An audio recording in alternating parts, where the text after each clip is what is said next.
Hi everybody, this is Riley Smith with MakeGood Creative Network. I am a writer and I thought today that I would do one of our more casual story times and tell you about how I got my first published thing. Like how I got my first someone paid me to write fiction under my name.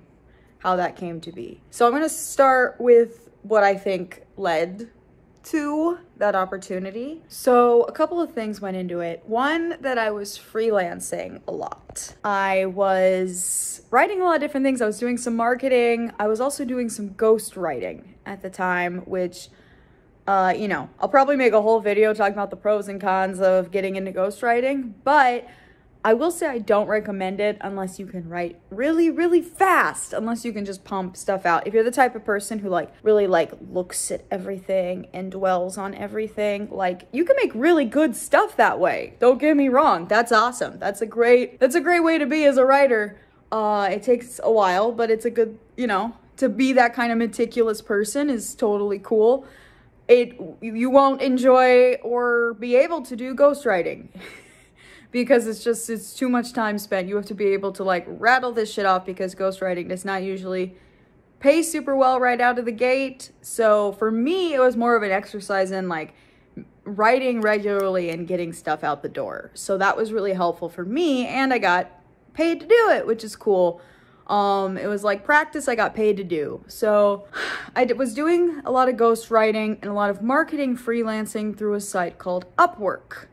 So I've been doing that for several months. Along with that, I guess even before that, I'd always been writing. I'd had a couple of things published in college magazines. I had a lot of short fiction or even long fiction samples that I had been working on. So I had a lot of stuff I had already written. And some of it was even out in the world. It was in magazines or on websites. Like I said, college magazines, which is why I'm not really counting those as the first time I was published, and nobody pays you for publishing in your school magazine. So I had been writing a lot, and I had some short fiction samples.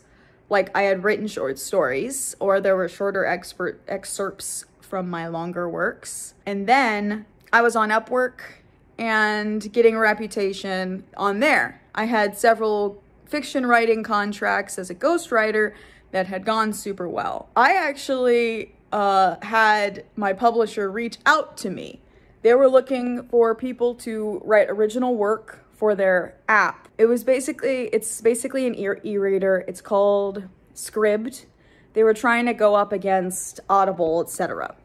But because of that, they wanted to have their own original content. They reached out to me and basically asked me, hey, I can see you're on Upwork, you're writing a lot, you're doing fiction for people.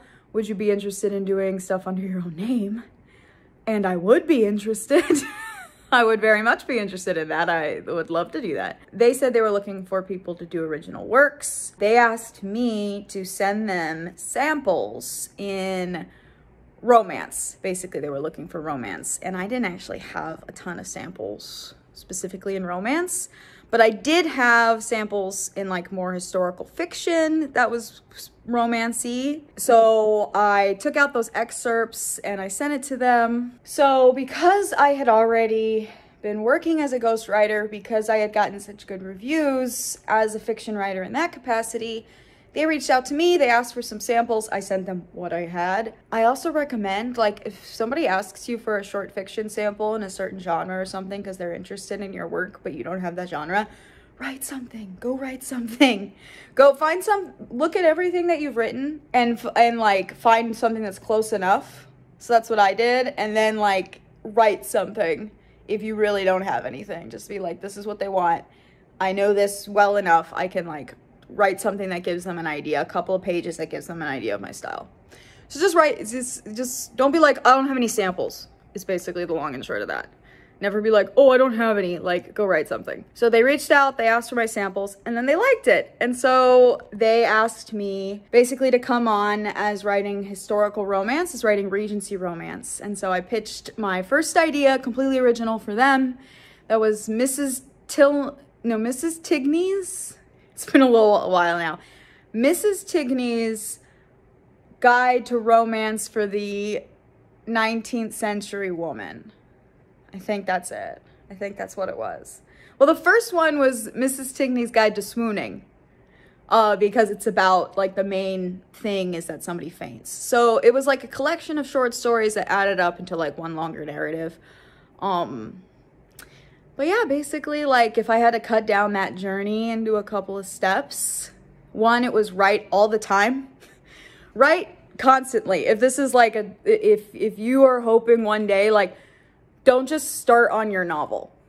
Don't just be like, I really want to publish a novel, so I'm going to write a novel today. Like, or, you know, I'm going to work on this novel. Don't start with the novel. Write a lot of short fiction, shorter pieces, poetry, play, like, experiment, write a bunch of different things. Experiment, write a bunch of different stuff, but particularly get some short fiction samples. You're just much more likely to, when you are starting out, find somebody who's interested in you for short fiction rather than somebody who's like, just loves your very first novel, very first thing you've ever written, like right off the bat. And also the benefit of writing a bunch of short fiction is like, you'll get better at writing. You'll get so much better at writing than you will to just trying to like struggle through your first novel.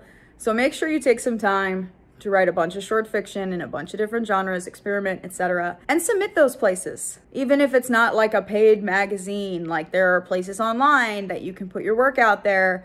I have a poem on a site called Forever Endeavor, endeavor spelled in the British way, like endeavoring to do that. It's very cute, but I have a poem on there. So like things like that help build your credit first, so you kind of want to be able to point to those when you're applying to these other opportunities. So just write a bunch, get your work out there. If ghostwriting seems interesting, I'm going to make another video later to talk more about that and whether that might be a fit for you. So make sure you subscribe. But if it's not a fit for you, then just write, get your work out there, connect with other writers, and find all the places that you can like put your name out there as a writer, put your work up places. So because I had Upwork and a portfolio, I received the opportunity to publish my work. I received the opportunity to actually work with a real publisher and get my work out there to a really big audience. Put your work out there any way that you can think of. Any way that you can find out. If it's posting on like random sites, not random sites, sites that are for this, you know, get your work out there so people can see it. Have a portfolio. Even if you're not interested, like I was a marketing freelancer, that's okay, but still have a portfolio of your work. Get with your samples that people can get to, whether that's like you have a whole website or you just use a site like Journo Portfolio. I really like that one.